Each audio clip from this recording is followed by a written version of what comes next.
You mean clap it up? Clap it up for Jeff Hill, the notary entrepreneur. Back with another one.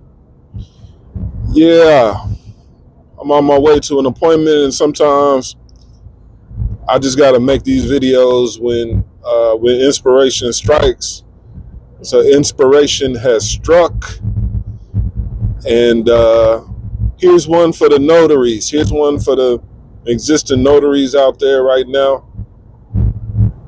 Let me tell you something that I told one of my associates, kind of a newer associate, I think, is first, a lot of these law firms, we're automatically conditioned to respect the seat, to respect the officer uniform and, doctors, lawyers. But let me tell you, man, and I'm sure if there's some lawyers on here that's listening, they know that there's some cokehead lawyers, there's some disorganized lawyers, there's some lawyers that got it together, there's some lawyers that don't. Just like all walks of life, they're no different. I've seen them. I got this one client, I swear, man, she pays me late every single time. This last payment took me asking like 3 times for the payment, and it took like a month and a half for her to pay me, almost maybe 2 months, something like that. My point is, they can make your notarization more difficult than it needs to be.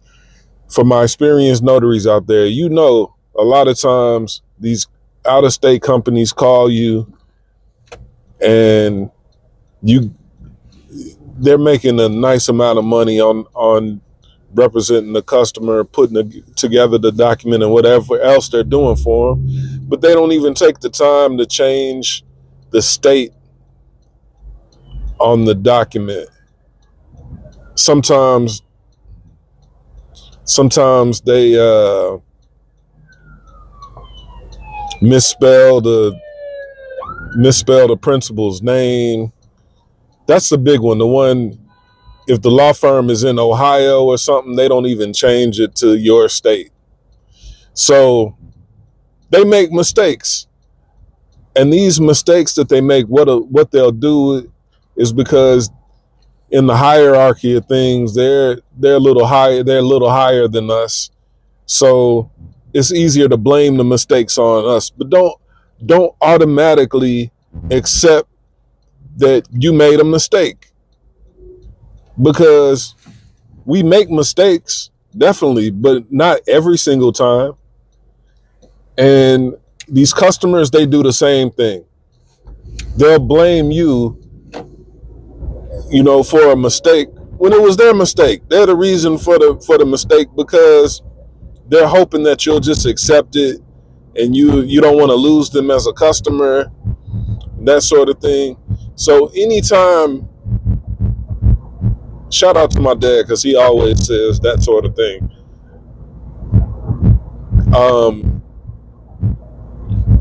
When you get here's the take-home message. When you get an accusation, you missed something, you didn't sign something, you didn't notarize this or that, before you accept fault and blame, because if you're like me, you're constantly in customer service mode. You're trying to be all that you can be for your clients.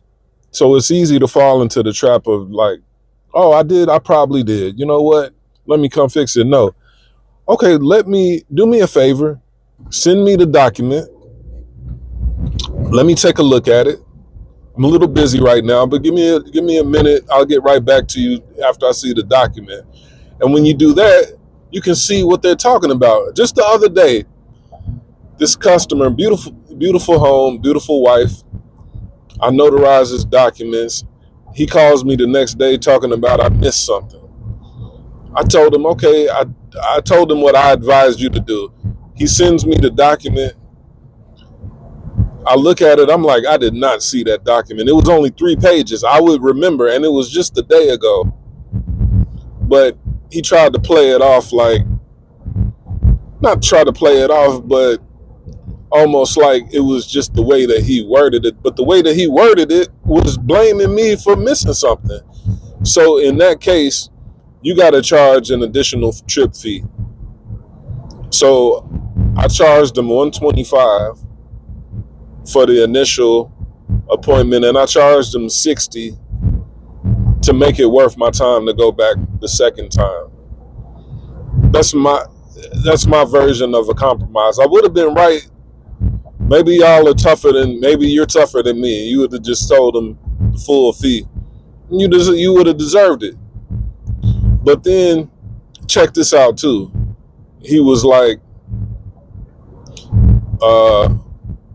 because when you get these accusations, if you're like me, your heart starts beating. You feel the adrenaline because it's like it's like you're being challenged. It's a shot at your ego. It's a shot to your ego too. And you don't know if you're actually being played or not. So, so yeah, that's the game right there. Same thing happened to me today. We got a notarization that we've been working on for 3 weeks with an associate of mine. The associate had to go back once. Now they had to go back again.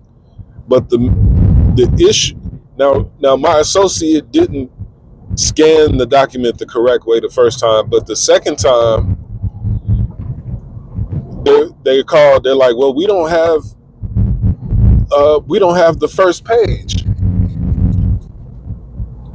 and they framed it like she forgot to send it. But I looked at my email and they never sent it to me. So therefore she never got it because I forwarded her the document to run the appointment. So yeah, when you write, I heard a gangster a long time ago say, when you write, fight.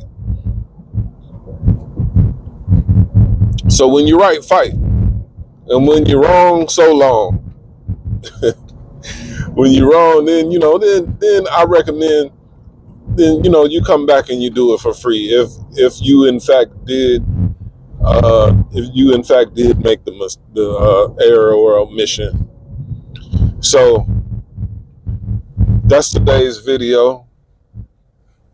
Keep staying tuned if you want to build a 6-figure notary income. If you want to build some substantial side hustle money, then you'll do the work by listening to these videos.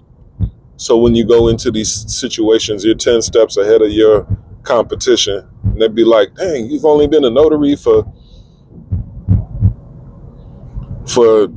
a short period of time and you know all this. Where did you learn it from? I learned it from Jeff Ville, the notary entrepreneur, on YouTube. Yeah. So yeah, and also lastly, remember, if you want to go fast, go alone. If you want to go far, go with others. Peace.